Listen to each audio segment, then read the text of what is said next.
Coming up today on RoxomTV News, Australia reels after the Bondi Beach massacre is linked to the Islamic State ideology, raising hard questions about radicalization, intelligence failures, and gun policy. Donald Trump hints at reviewing a potential pardon for a Bitcoin wallet developer, turning a courtroom case into a flashpoint over privacy, regulation, and who gets blamed when code collides with law. And Ukraine peace talks reach a critical moment with territory, frozen Russian assets, and the future of European security all hanging in the balance. All that and more right now on RoxomTV News. Let's go.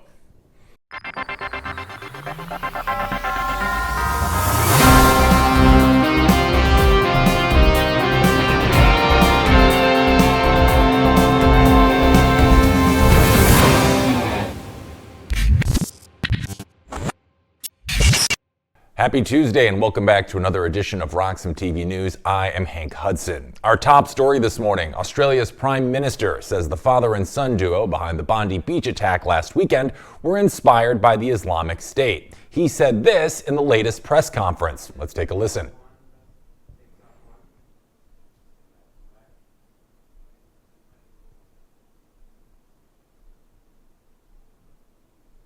It would appear that there is evidence that this was inspired by a terrorist organisation, by ISIS.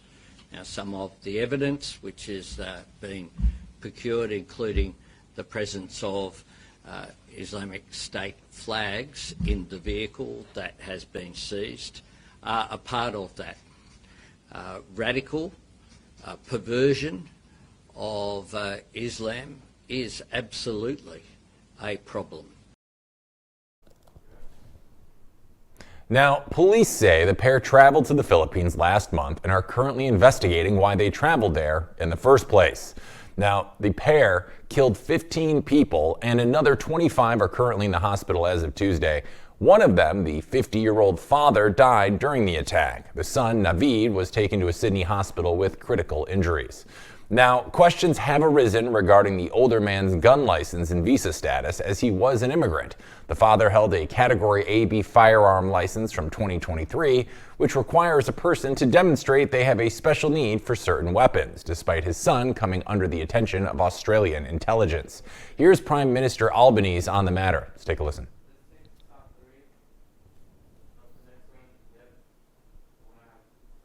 In terms of the father and the son is an Australian-born citizen. The father arrived in 1998 on a student visa, transferred in 2001 to a partner visa, and after each trip overseas since then has been on resident return visas, which has occurred 3 times. At this stage, given New South Wales Police are leading the investigation, I have cleared to be able to talk about the visa history, which I've done. When did the son first come onto the radar of ASIO-Y, and was he part of any terror group or linked to any terror group? The son first came to attention in October 2019. He was examined on the basis of being associated with others, and the assessment was made that there was no indication of any ongoing threat or threat of him engaging in violence. Do you believe that? Now, despite this, ABC is reporting claims that the counter-terror investigation on Naveed's involved an association with an Islamic State cell. The pair's overseas travel was confirmed by authorities in the Philippines, who described the father as an Indian national.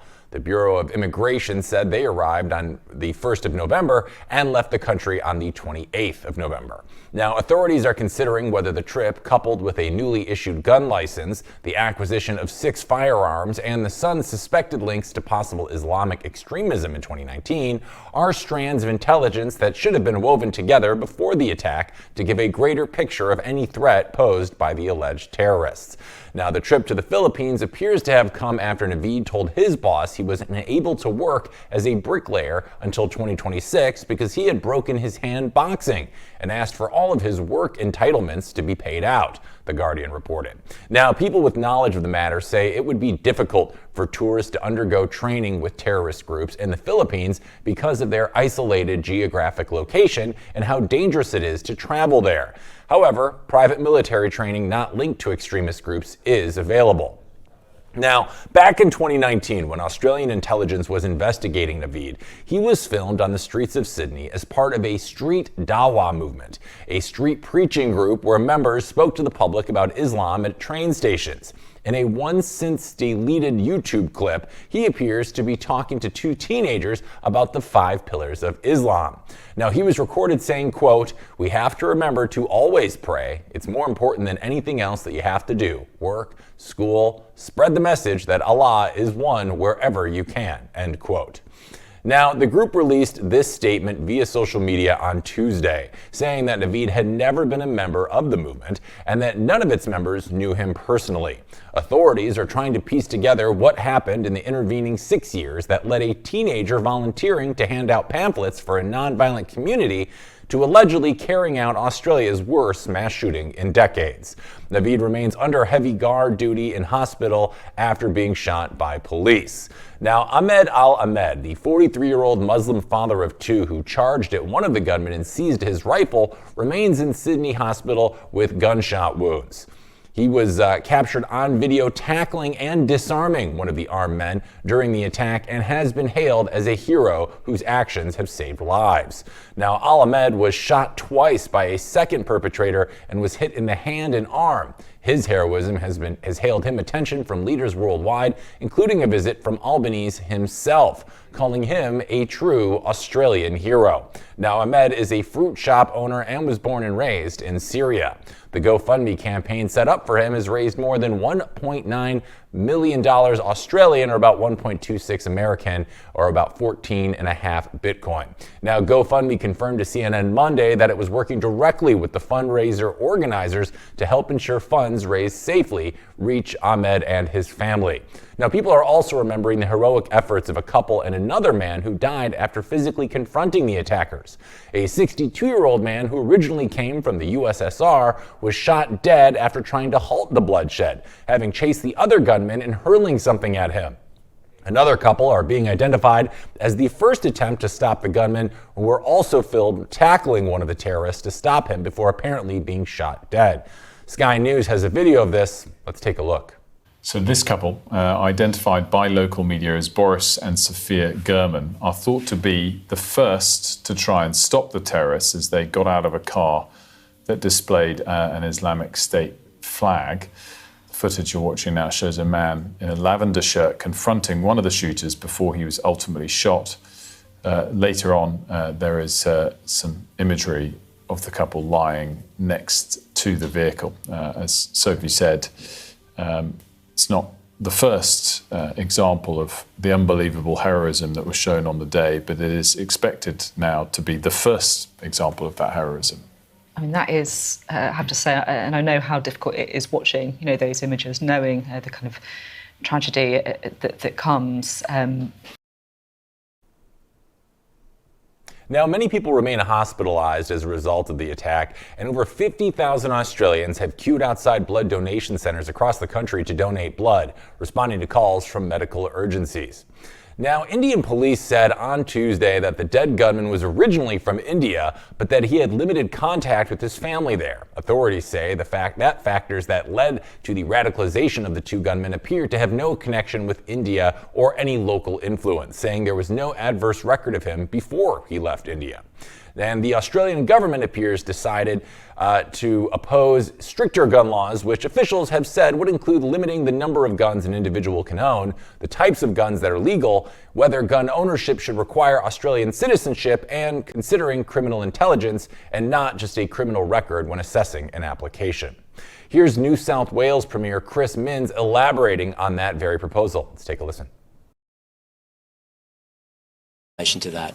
But one aspect of gun law reform that is absolutely essential in New South Wales, and it will be controversial, is for police to use criminal intelligence, not just a criminal record, in determining whether someone should keep a gun licence or even be granted a gun licence in this state. And what I'm trying to say is, if we can craft a law that the police commissioner can say, I've got concerns about this person, I don't want them having access to a gun, notwithstanding the fact that they don't have a criminal record, that's the kind of legislation that we want to see in New South Wales.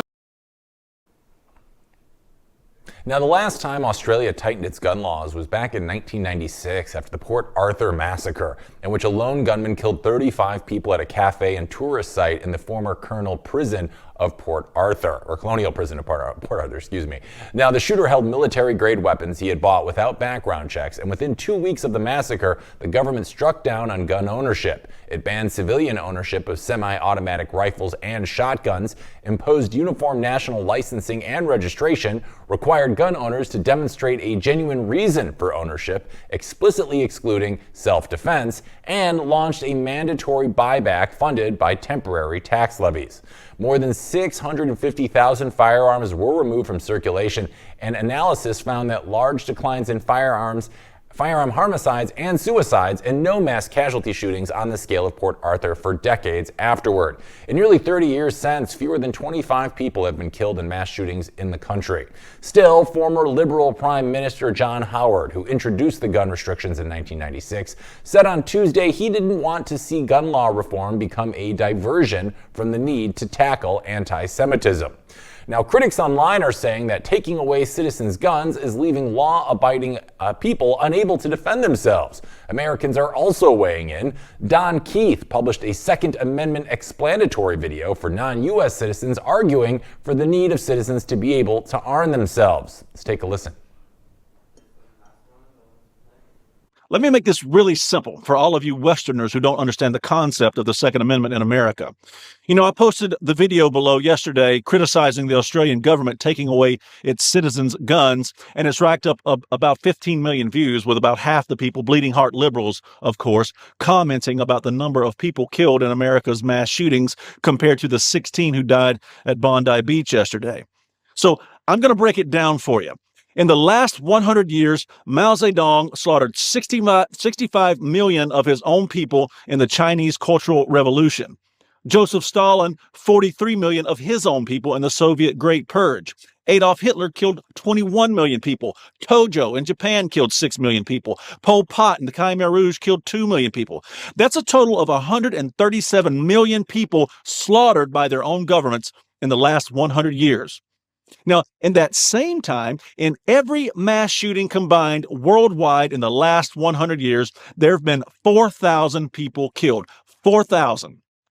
So yes, every mass shooting is tragic, but that's one hell of a small price to pay to keep 137 million people from being genocided by their own government.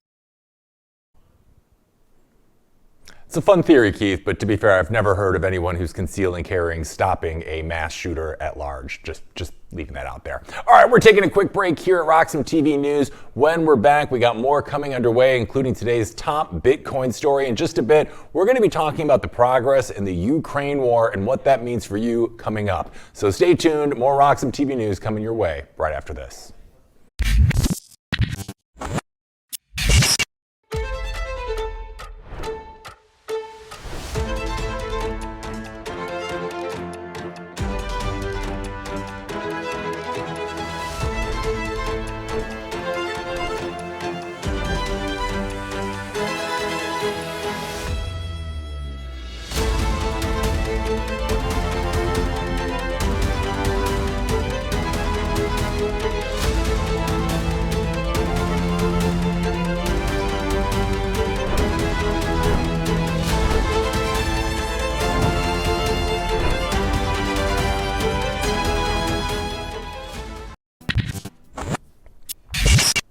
All right, welcome back to RoxomTV News. This morning, Bitcoin is...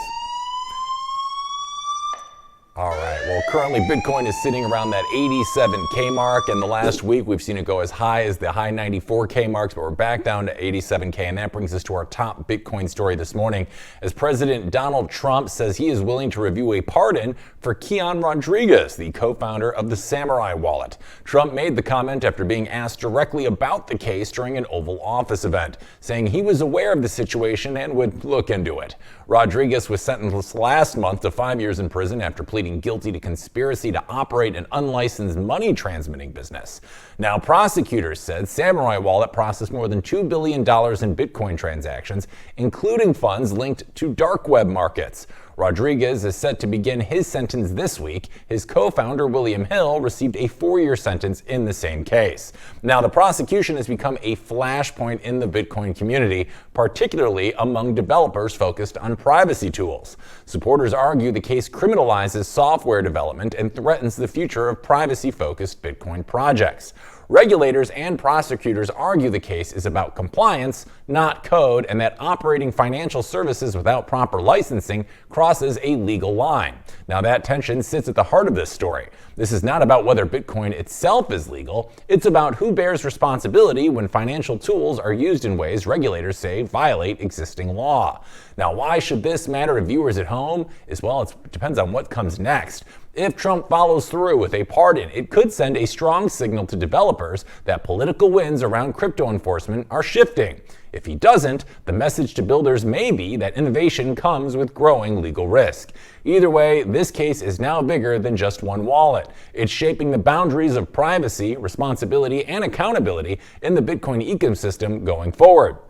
Now, joining us to talk about this story and others from today's top news, we have one of our good friends of the program, Piotr Bedkowski from Zapo Bank. Piotr, welcome back to the show. Happy Tuesday. Thank you for joining us. How are you? I'm feeling great. What about you, Hank? Oh, I'm doing well, Piotr. We're just glad to have you back on the show, buddy, to talk about this story. So let's get into it. So, Piotr, from the vantage point of a regulated Bitcoin bank like Zapo, how do you explain the Samurai Wallet case to everyday users who hear Bitcoin developer goes to prison and immediately worry this is about Bitcoin itself? How do you distinguish that difference for them? Look, yeah, so Bitcoin, from our point of view, Bitcoin was always associated with privacy and freedom of speech as well. And, you know, Bitcoin is that tool that cypherpunks continue to love, and they were early adopters. And this is what Bitcoin represents. I mean, this represents a freedom and something that is permissionless, and that's something that you cannot censor. And so in this particular case here, where we had seen, you know, the some kind of a attack on open source privacy, you know, it's good to see that the White House is shifting its stance, and now we think that the climate is improving, so to speak, because now it looks to me like White House views this as a privacy tool, as that is like a neutral technology, you know, that's technology that can be used for good purposes. That's the same technology can be used for nefarious purposes, but that doesn't mean that we need to ban the technology. We need to crack down on technology. It's just we need to have a clarity in regulatory frameworks that allow people to innovate in the space, because there is many use cases where we can use that technology for good. And so I think especially if you compare versus, you know, the Biden era administration and the Operation, how do they call it? The Operation Choke Point 2.0, you know, this is a turn. It's 180% degree turn. And, you know, and this, it's good to see that, because that means that privacy is back again seen as a human right. And that, you know, we are not really punishing people for, or that would set precedent for, you know, we are not cracking down on people simply because they are working with the technology that can be used in both ways. And you know that for innovation, really, like, you will have good things happening, you will have bad things happening, but net positive always comes out of this. And in case of Bitcoin, yeah, I'm really happy to see that the White House stance and also the warming up of the regulatory climate is there in the U.S. because this will also help other countries, other places to sort of also try to embrace crypto and not strictly say that it's used by criminals or it's used straight for nefarious purposes, as was the case in the previous administration. Yeah, you're absolutely right.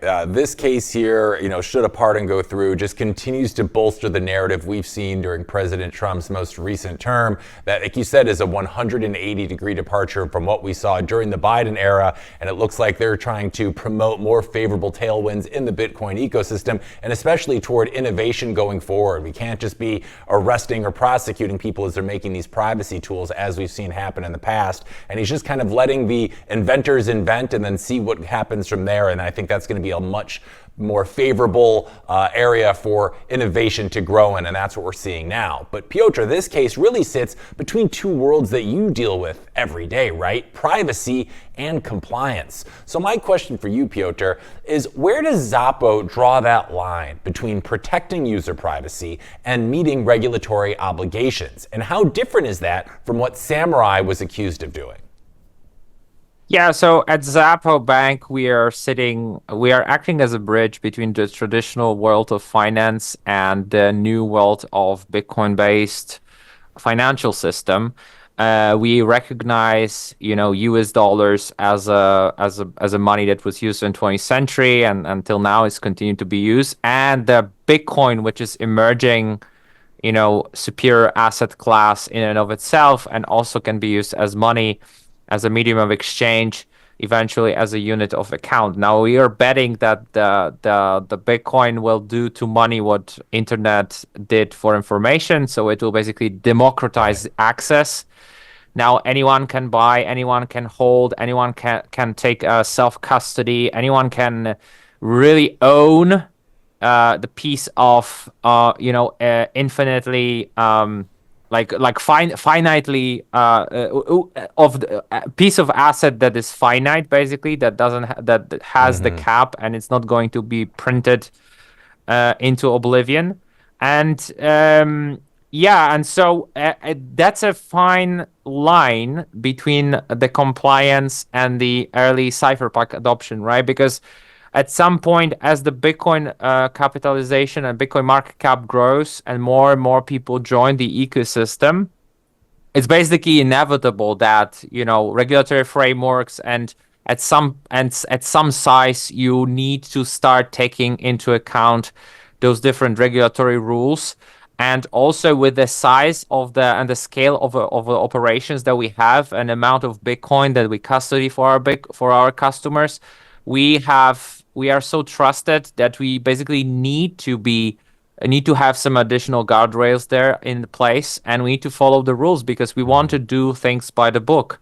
We have obviously our vault infrastructure, we have top-tier security, we have really top-notch mechanisms and very impressive James Bond-like security setup. And this setup is being audited. We have multiple companies, top auditors, coming and looking at what everything we're doing, because we are a regulated bank and regulated institution. So I think as Bitcoin grows and the adoption grows and the price appreciation is there and more people learn about Bitcoin, buy Bitcoin, store Bitcoin, start saving in Bitcoin, you come at the point where you need to have banks, Bitcoin-backed banks, that will fill the void for people who are not 100% comfortable holding their own coins. And it's funny because recently we were looking at early forum posts from Hal Finney, and he was literally saying about that there is a good case, or was it? He was literally saying that there's a good case for Bitcoin-backed banks to exist at some point in the future, and we are basically that. So we basically are materialized version of that. And and as I said, so as market cap grows, as the market matures, at some point people just want flexibility. people want protection. People don't want to mess with their private keys and see their fortune gone like this. So they trust institutions like us to custody their Bitcoin on their behalf. And for operations of that scale, you want to have guardrails in place. You want to have multiple teams looking at this. You want to follow regulatory frameworks, because that's how you provide, consumer experience at scale that is safe and repeatable and can serve your mom. I mean, my mom could create an account and start buying Bitcoin from Zappo without worrying about all the intricacies, protecting the keys, etc., because we are doing everything for the user. So yeah, that's like when you're getting to some scale and you want to really get Bitcoin in the hands of billions of people, you need to have solutions that will work for the average consumer, and really the solutions that are on the level that you can give it to your mom and not worry about losing your Bitcoin. Yeah, absolutely. We're emerging from this kind of Wild West landscape era of Bitcoin to a more regulated framework. And, Zappo's been doing that the best for years now. That's why they say, you guys, it's the best way to bank your Bitcoin is with Zappo Bank. And that's never becoming more important as we enter this next era of Bitcoin's journey. And back to this story, though, Piotr, when Trump says he's willing to review a pardon, that doesn't exactly change the law overnight, but it does change the political temperature. So from an institutional standpoint, do comments like that meaningfully affect how banks, custodians, or developers actually think about regulatory risk going forward? Does that embolden them to think, hey, we can invent more than we had previously because we have a good feeling that the government is going to be okay with that, as opposed to the previous administration?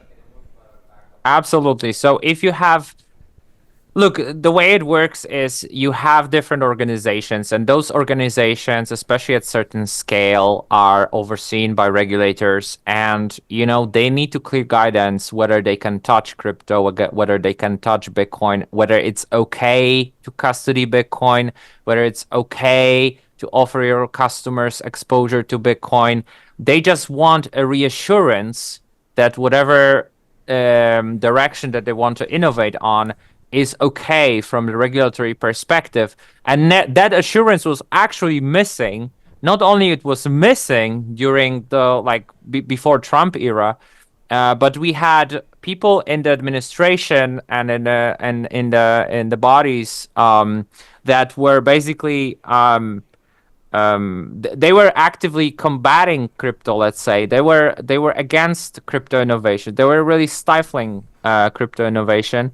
And you cannot be a leader in innovation. You cannot create the progress moving forward if you don't allow innovation, don't allow this early stage experimentation in the space. So now when the temperature really changed, and now the crypto is welcomed, and the Trump administration, they want to embrace that, and they say their doors are open now, and they welcome innovation, and they say to big organizations, to big banks, to ETF providers, big companies, like, it's okay to offer Bitcoin to your clients.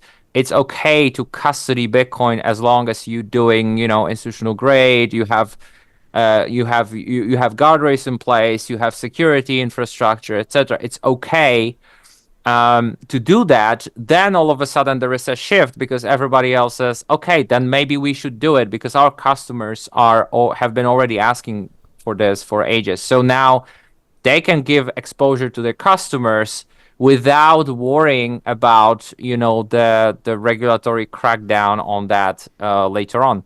So I hope that trend continues. I hope that it will get better from there, because then the US will again become a crypto center of the universe. Because otherwise, if you're doing really heavy regulatory, if you're stifling innovation, it may happen. Like, you may look at the European Union sometimes and feel like lots of innovation are actually moving away from UK or from European Union and is ending up in Dubai.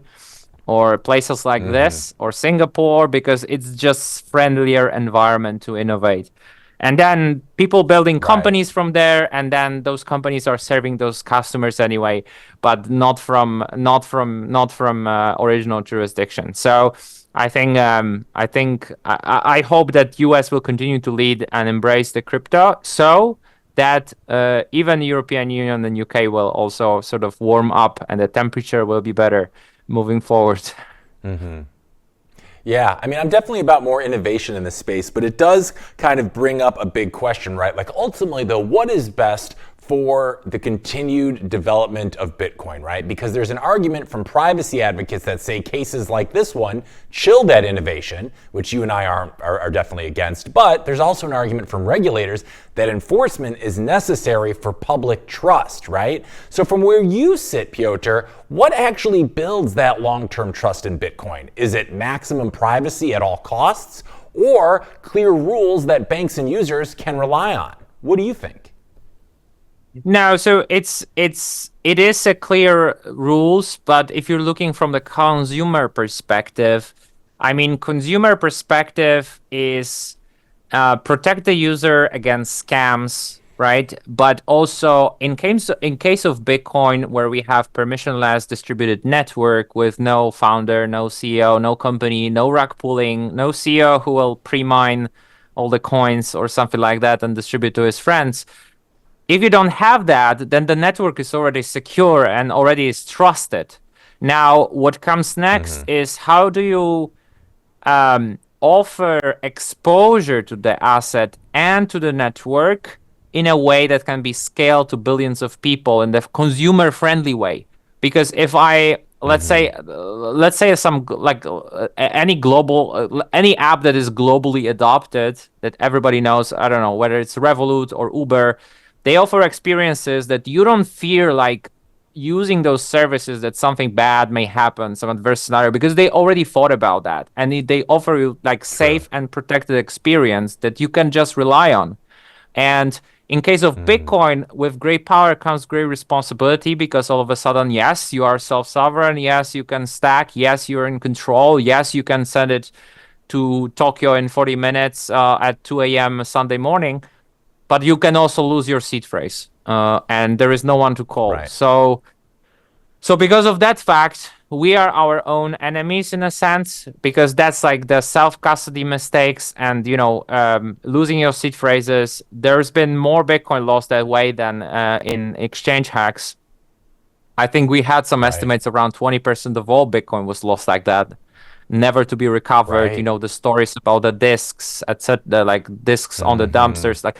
So all of this stuff. So that's why we think that if you want to get to this next level of adoption, it's all about providing simple but trusted consumer-grade experiences that can be rolled out across for billions of people across the world, where I don't need to worry about losing my seed phrase. And yet I can still participate in having access to the asset that can be debased, and it's participation of a global internet of value. So we bet that this is the direction that we should take, and we've always been following this vision ever since in Zapo Bank. Yeah, no, absolutely. I totally agree with you. I think the next big evolution or wave of Bitcoiners we'll see out there are going to be a result from the improved UI and UX we see. We need Bitcoin to be as easy as Venmo or Apple Pay, and once that is, I think that's going to remove a big bottleneck from the adoption curve that we're currently seeing. And one other thing I always like to do on this program, as you're aware, Piotr, is kind of relay this and why this particular story matters to everybody, right? So for people watching at home who aren't writing code or running wallets themselves, what do you make as the big takeaway here? Does this case change how individuals should think about self-custody versus using a regulated Bitcoin institution like Zapo? What is the big takeaway you got from this particular story? Well, the big takeaway is that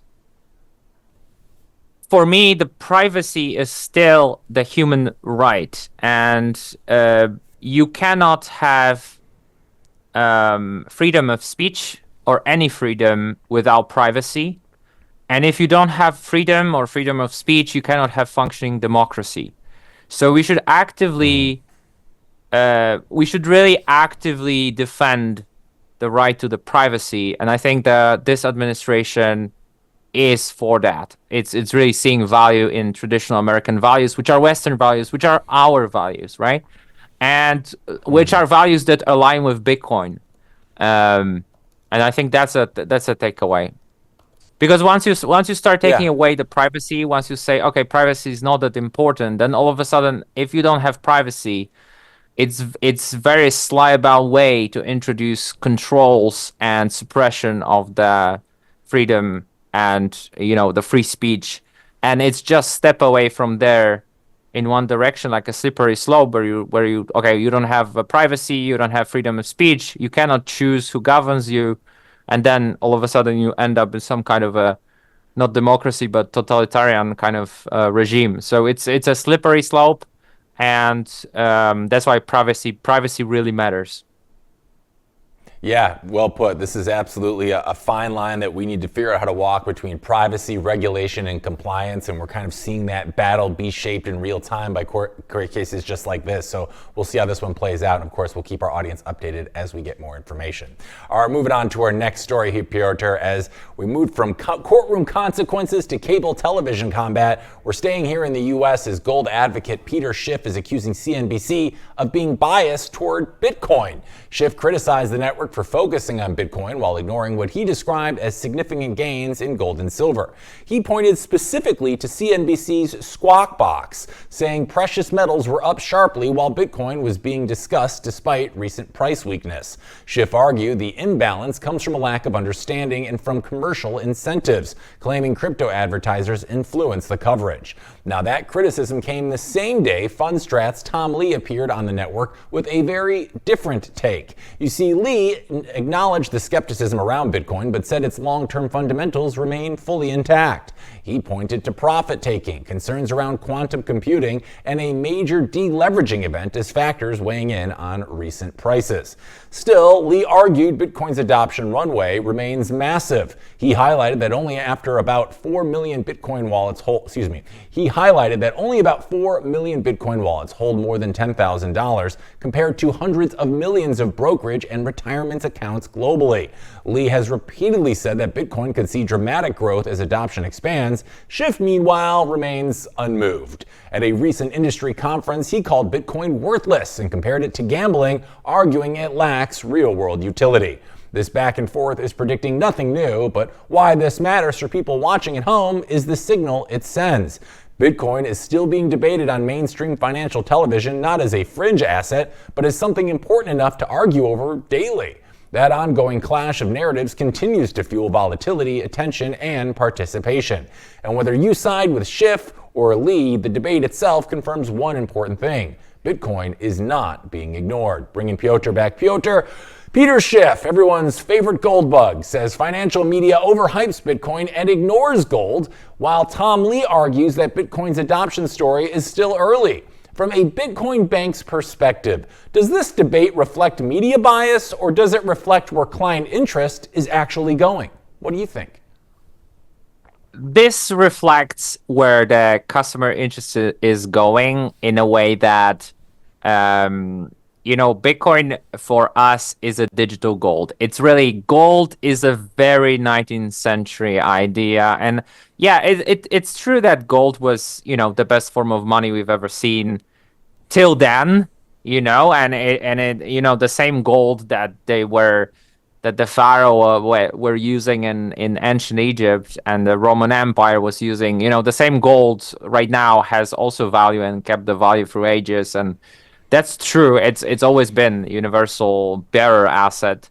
But that was only true until 2008, 2009. And then when the Bitcoin was created, it really showed all the different characteristics of gold, but also better, but 10x better, basically. And because with gold, it's cumbersome, it's costly to move, it's very dead metal that you can store in your some place that you have secure. And it's funny, like we dig it we spend so much time to dig it out of the ground, by mining, so that we can put it deep underground into the vaults, right? So it's funny how it works. Whereas in Bitcoin, it's 10x better than gold because of those characteristics. You can send it quickly. It's fungible. It's divisible.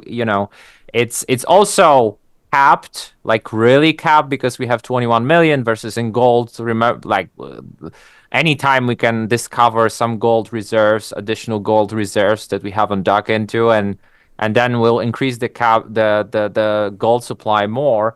It historically was around 2% inflation rate. So Bitcoin is also better than that right now, and it's gonna be even better, even more scarce moving forward. So Peter is always arguing for gold because that historically has always been a big gold bug. But I think he's also looking at that all the media attention that Bitcoin is getting. Why? Because Bitcoin is that next big thing for 21st century, and that's what everybody is excited about. That Bitcoin is basically a king in the cryptocurrency world. If you look at the cryptocurrency market cap, you have thousands of those coins, right? But the market cap and Bitcoin dominance, there is only one king, and this is Bitcoin. And there is also like the maybe the element of the generational change, because Bitcoin was because gold historically was something like you cannot get excited about gold. I mean, it feels like almost like a boomer asset. It feels like almost like something that my grandpa would accumulate. But for people that are younger and new generations, people are looking for solutions that would work on their iPhone, on their Android phone, that they can send, that they can really do stuff 24/7. They got used to the digital economy. They need digital equivalent of gold. That's what they need. And Bitcoin is exactly that, the digital. It's funny, sometimes we've been even like naming the gold, which is like analog Bitcoin. It's like Bitcoin, pre-digital Bitcoin that's gold, right? But now with Bitcoin, there is no second best. So we basically, if someone is in Bitcoin, there is no point in getting gold. Gold was idea, and it's probably still an idea in some places. But once you have access to Bitcoin, you can go back, and so that's why Peter Schiff is always sort of looking at Bitcoin, because at some point it becomes like a little bit of envy. If you're looking at the returns. If you look at last 5 years, if you look at that was like this year or last 2 years, a very short term frame, then gold has been on the spectacular run right now, right? With the different countries buying and the US dollar being weak. But if you zoom out 5 years, 10 years, if you zoom out more and compare the returns, gold, I mean, you can't even compare that, right? How Bitcoin went from $1, $10, $100, $10,000, and then we had all-time high 69, and now we are 85, while having all-time high 126. So it's basically like a gold on steroids for the 21st century, and that's why Peter is maybe should. It's gonna be epic when the day comes when Peter Schiff changes his mind and diversifies into Bitcoin. That will be probably another news to comment on. Yeah. I feel like he's came out recently actually admitting there is some value to it, which was quite the departure from what we've seen. But we got to look at this for what it is, right? This is a man who is stuck in the past, and I'm sure gold has been good to him during his lifetime. But if you're looking at Bitcoin, you're being forward thinking, because it demonstrates what people today value, what the younger generation values, right? We don't want our currency or our money devalued because they can print it whenever they want or they can mine more of it. We want it immediately transferable across borders in seconds, and we don't want it to cost a ton of money like money transfers do right now. So, he's living in the past. He kind of reminds me of the human embodiment of that famous meme where the guy is holding the girl's hand and the girl in this case is gold, but he's looking back and what he sees behind him, and that's like Bitcoin. And I think he's getting a little upset with the attention right now, but I would hate the whole world telling me I'm wrong too. But back to the story here, Piotr. Zoppo serves Bitcoin holders globally, as you know, many of them outside of the US media bubble. And as someone with boots on the ground in this, are you seeing growing interest from people who traditionally would have held gold or cash but are now looking forward at Bitcoin as part of their financial lives? Are you seeing that transition in real time with some of Zoppo's clients? Yeah, so it's funny because in general, lots of Bitcoiners in the space are former gold bugs. So they were into gold at some point in their journey, and then they stumbled across Bitcoin. But once they stumbled across Bitcoin, they never looked back. So I have seen this transition from gold to Bitcoin. I haven't actually seen the transition from Bitcoin back to gold. Because it's just upgrading into the 21st century. It's just going from analog to digital. It's just the same property characteristics but better. It's just like an upgrade of your, I don't know, iPhone 11 to iPhone. Right. It's just skipping few versions and all of a sudden getting superpowers. So Right. yeah, it's and now still there is a place for gold. I mean, it's not like, oh, that's like there is no place for gold anymore. I mean, gold is still sovereign base asset, and countries are stocking up on gold. Central banks are backing their currencies with gold, obviously, and there is probably a place in a healthy, diversified portfolios for conservative investors with some allocation to gold, especially in the inflationary times, especially when the dollar is is losing value, but still there is no second best. If you compare with Bitcoin, I think. One thing that is a little bit maybe different is obviously the volatility. That's like in Bitcoin, you're going into the Bitcoin, but you need to know about 4-year cycles, and you need to know about historical returns, and you need to know what you are getting into, and there will be a wild ride, and the volatility is there. Right, so it's not only expected returns, but it's also volatility along the way. So we can withstand that, then you're okay. But if someone is not psychologically ready to handle that, then it can be problematic. Now, in that case, gold is more like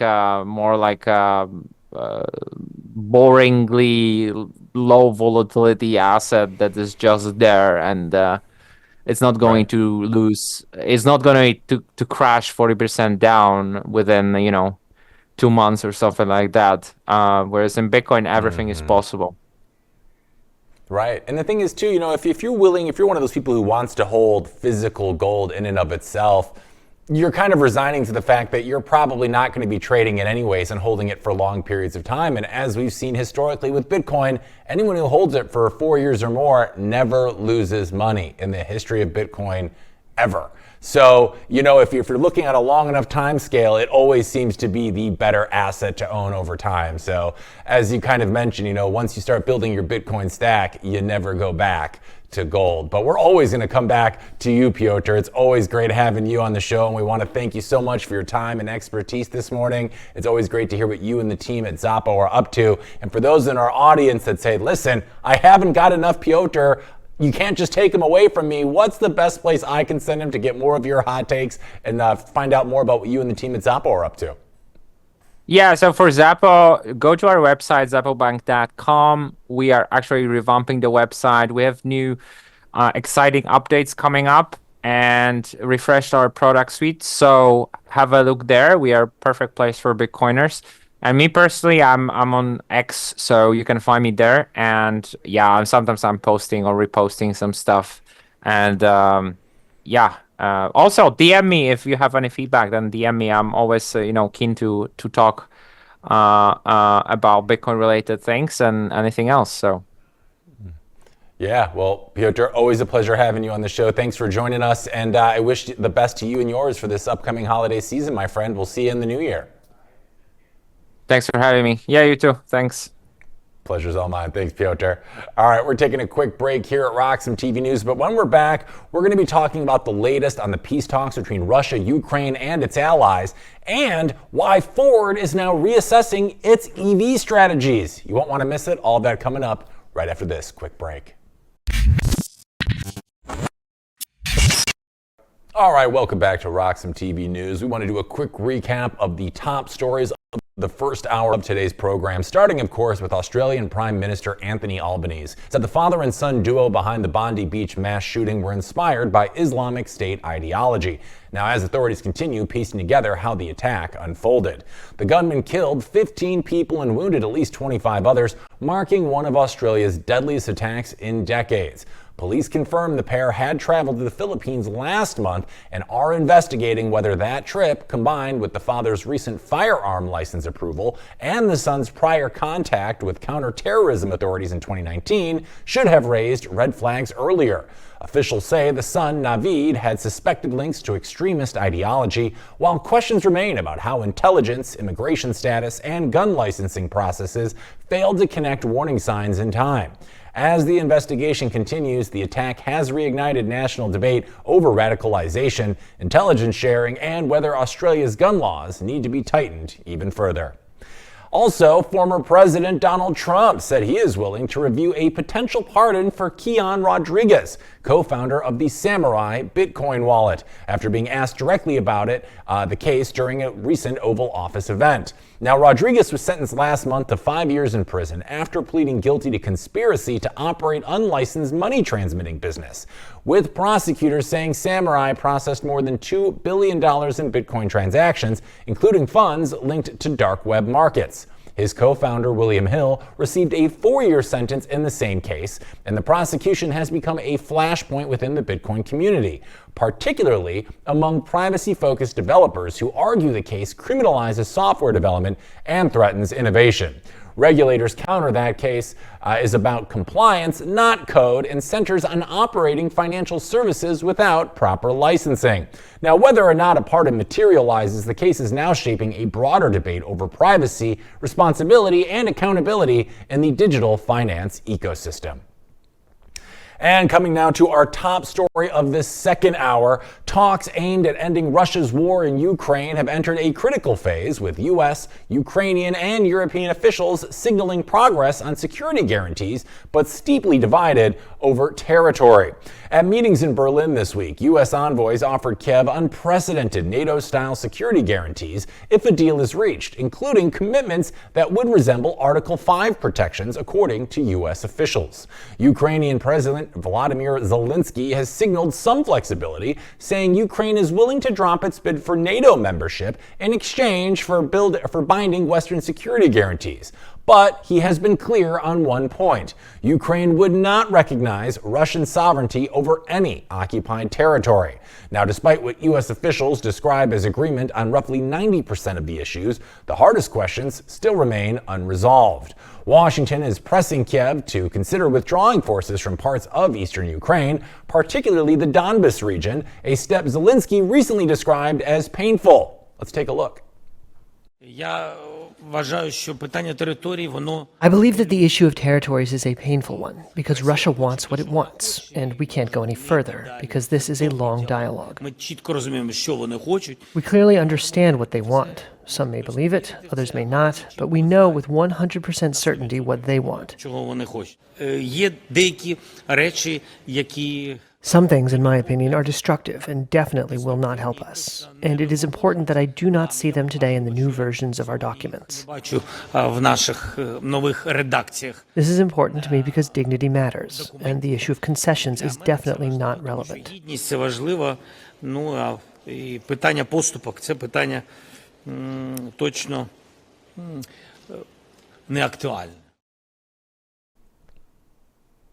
Now, Zelensky reiterated that Ukraine would not accept the loss of territory, either de jure or de facto, even as Washington warned that security guarantees may not remain on the table indefinitely if talks were to stall. European leaders cautiously welcomed the discussions, saying a ceasefire is now conceivable, while also acknowledging that Russia has not yet agreed to any of the proposals. Alongside the Berlin talks, Ukraine has revived calls for a temporary Christmas ceasefire, particularly to protect energy infrastructure. The Kremlin responded coolly, saying any truce would be only possible as part of a broader peace settlement, underscoring Moscow's insistence that humanitarian pauses cannot be separated from political concessions. Russia has also reiterated that Ukraine's non-membership in NATO remains a fundamental condition for any agreement, according to Kremlin spokesperson Dmitry Peskov. Separately, European governments are moving to lock in long-term accountability and financial support for Ukraine, regardless of how the talks end. They are preparing to launch an international commission to assess damages caused by Russia's invasion, laying the groundwork for future compensation claims. That move reflects concern among Ukraine's allies that negotiations could drag on or collapse, even as pressure mounts to sustain Kiev financially, while U.S. military aid begins to slow. Now, all of this is unfolding under intense pressure inside the Ukraine itself. A new poll shows that 75% of Ukrainians reject major concessions in any peace deal, highlighting the political reality Zelensky faces as Washington pushes for compromise. While Ukraine pushed back on earlier U.S. proposals that European leaders viewed as favorable to Moscow, talks have moved forward in recent days, signaling that one side may eventually have to bend. The survey conducted by the Kiev International Institute of Sociology found that 72% of Ukrainians would accept freezing the current front line with some compromises. However, 75% said any deal requiring the Ukraine to cede territory or cap the size of its army without clear security guarantees was completely unacceptable. 63% said they were prepared to continue fighting. Only 9% believe the war will end by early 2026. The poll also revealed a sharp drop in trust. Only 21% of Ukrainians now trust Washington, down from 41% a year ago. Trust in NATO also fell by 9 percentage points. And just 9% support holding elections before the fighting actually ends, directly contradicting calls from Donald Trump for Ukraine to vote. Now, as diplomacy inches forward, Europe is accelerating efforts to finance Ukraine using frozen Russian assets. Roughly 210 billion euro in Russian central bank funds have been immobilized in Europe since the invasion, most of them held at Belgium-based clearinghouse Euroclear. EU leaders are now working on a plan to use profits generated by those assets rather than the principal itself to back a large international loan for Ukraine. Now, the goal is to support Kiev while limiting legal and financial risk. Italy has emerged as one of the most cautious voices, as according to a draft parliamentary resolution, Italy's ruling parties are urging a thorough legal review, warning that Rome could face budget exposure if Russia succeeds in legal challenges. Belgian officials have raised similar concerns, given their country hosts most of the assets. Moscow has already filed lawsuits and warned that any use of the funds would be illegal, reserving the right to seek damages. Now, despite the hesitation, momentum is building as Western governments search for long-term financing amid growing U.S. aid fatigue. The EU and G7 increasingly frame the profits-only plan as a compromise, maintaining pressure on Russia while avoiding the more legally risky step of outright confiscation. Now, the debate now centers less on whether the assets should be used and more on how far governments can go without settling global reserve norms. At the exact same time, though, Europe is tightening economic pressure on Moscow. You see, the European Union has imposed fresh sanctions targeting oil traders and shipping networks accused of helping Russia bypass Western restrictions on crude exports. The measures focus on individuals and firms linked to Russia's so-called shadow fleet, tankers operating largely outside Western insurance and regulatory systems.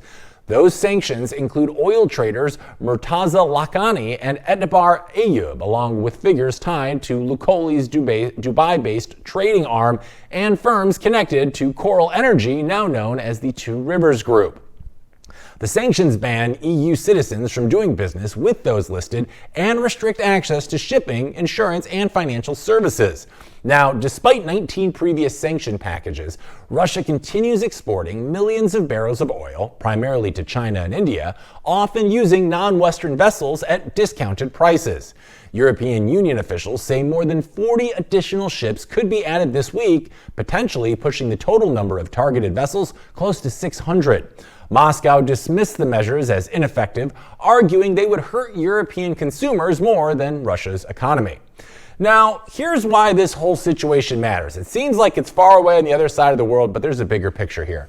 Because what we're watching is not a clean march toward peace, but a high-stakes negotiation where military reality, public opinion, and financial pressure are all pulling in completely different directions. Ukraine is being asked to consider painful compromises, while its own population is signaling very clearly where the red lines are. Europe is trying to future-proof Ukraine's survival, even if talks fail, without breaking the global financial system in the process. And Russia, for now, is betting it can outlast sanctions and diplomacy alike.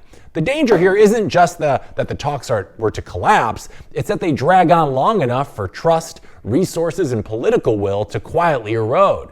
And when that happens, wars don't end with arguments, they end with exhaustion. All right, we're taking a quick break here at RoxomTV News, but when we're back, more of today's top stories, so stay tuned. We'll be back right after this. Some call me Chicken Little, others Bubble Boy. I'm a bit changed, but sounds familiar, right? Let me tell you a hard truth. The S&P isn't rising, the dollar's falling. That's the trick, monopoly money. It's ice melting by the second. Your savings, your salary, your time. Worth less every second. Everyone's using the wrong measuring stick. Switch the denominator. Price the S&P into Bitcoin. Hard, fixed, unprintable. Suddenly your unstoppable index is collapsing. And while you cling to dollars, well, Wall Street already switched. Before, you needed 2 brokers. Still getting my ninja bonus though, right? Fuck. Plenty of spreadsheets. And my quant! I hate this part. I was right, and I'll be right again. If I were you, I'd thank me. You know my name's Dave, right?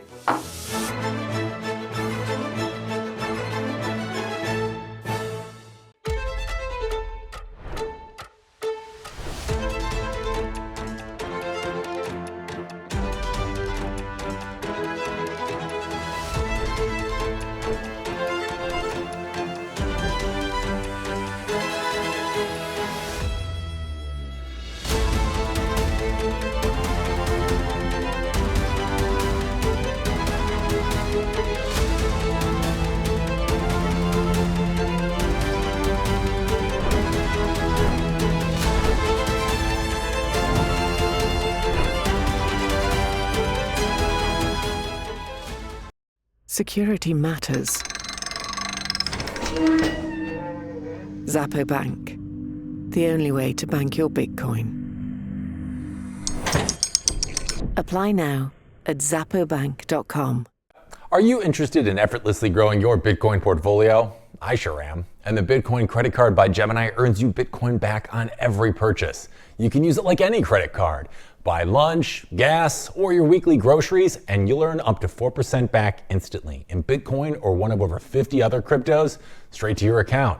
All that with no annual fee. And right now, you can grab a $200 Bitcoin welcome bonus. It's the easiest way to start building your Bitcoin stack. Just go to Gemini.com to learn more. Welcome back to RoxomTV News. One of our top stories out of the U.S. today is Ford has announced a $19.5 billion write-down tied to its electric vehicle investments. It is the clearest signal yet that major automakers are reassessing aggressive EV strategies embraced earlier this decade. About $8.5 billion of the charge is linked to canceling future EV models, including a large electric pickup once planned for Tennessee. Another $6 billion comes from a battery joint venture with South Korea's SK On, which recently ended. Ford also cited roughly $5 billion in additional program-related expenses. Now, only about $5.5 billion of the total charge will impact cash spread out over the next few years. Ford is now shifting focus toward gas-powered vehicles and hybrids, saying that better reflects what American consumers are actually buying. The company is effectively scrapping its next generation of fully electric vehicle lineups. That includes commercial vans and large pickups once pitched as core to Ford's EV future. Instead, Ford says it will concentrate on more affordable EVs later in the decade and expand their hybrid offerings. The company expects hybrids, extended range EVs, and pure EVs to account for half of global sales by 2030. Ford is also pivoting battery factories toward energy storage services driven by demand from AI-powered data centers. Now, why should this matter to viewers at home is the broader message here. EV adoption is not collapsing, but it is clearly not moving at the pace automakers once promised investors. This reset affects jobs, factories, pricing, and how quickly consumers see change on the road. The EV transition is still very much happening. It's just happening slower and messier and more expensively than originally anticipated. And now we zoom out to the economic backdrop shaping everything else that's going on in the world, as U.S. job growth rebounded in November, with employers adding 64,000 jobs. That beat expectations after October posted a sharp loss of 105,000 jobs. But the rebound came with a warning sign. The unemployment rate climbed to 4.6%, the highest level in several years. The data also comes with some caveats. A government shutdown in October prevented the Bureau of Labor Statistics from collecting household survey data. That means October unemployment figures were never published, and November's estimates carry higher than normal uncertainty. Economists say employers appear increasingly cautious. They point to uncertainty around trade policy, rising import costs tied to tariffs, and weaker consumer spending among lower and middle income households. The Federal Reserve cut interest rates by 25 basis points last week, but Fed Chair Jerome Powell signaled policymakers are unlikely to move aggressively from here out. Powell also warned of downside risks to the labor market. A preliminary revision suggests job creation over the past year may have been more overstated by nearly 900,000 positions. That kind of revision could reshape how strong the labor market actually is. Now, why this should matter to viewers at home is how markets react next. Cooling job growth alongside rising unemployment increases sensitivity to inflation data and Fed decisions. It also raises volatility as investors reassess earnings, growth, and recession risks heading into 2026. In short, the economy isn't falling apart, but it's clearly losing momentum, and markets are watching every data point like it might blink first. And across the pond, the UK government has launched a formal review of how the BBC is funded at the exact moment the broadcaster is facing legal pressure from the United States. The BBC is currently defending itself in U.S. federal court against a lawsuit filed by President Donald Trump, who is seeking up to $10 billion in damages over edited clips of a speech he claims were defamatory. The BBC has apologized for the edits, but is contesting the scale and substance of the claim. At the same time, British officials are questioning whether the BBC's decades-old license fee model still works in a world of streaming platforms, declining TV ownership, and global digital competition. Households currently pay just under £175 a year, but fewer people are paying, and political pressure to reform the system has been building. Officials say alternatives could include more commercial revenue and subscription models. Now, this review also comes after internal turmoil at the broadcaster, including executive resignations and renewed criticism over perceived bias and editorial judgment. Now, for viewers at home, this matters because the BBC is not just another network. It's one of the most influential media institutions in the world, and changes to its funding could reshape how news is produced, priced, and trusted far beyond the UK. It also shows how political risk and legal exposure increasingly follow media companies across borders, adding uncertainty for global broadcasters operating in polarized environments. Well, gang, that is a wrap for our Tuesday edition here at RoxomTV News. Thank you so much for joining us today. And if you haven't already, do the thing. Make sure to like, follow, and subscribe to RoxomTV, RoxomTV News, and me at Hank at RoxomTV on whatever your platform of choice is. And we'll be back tomorrow with all of the most up-to-date market news for your viewing pleasure. So until then, as always, stay safe, stay informed, and always be sure to huddle on out there. I'll see you guys Wednesday.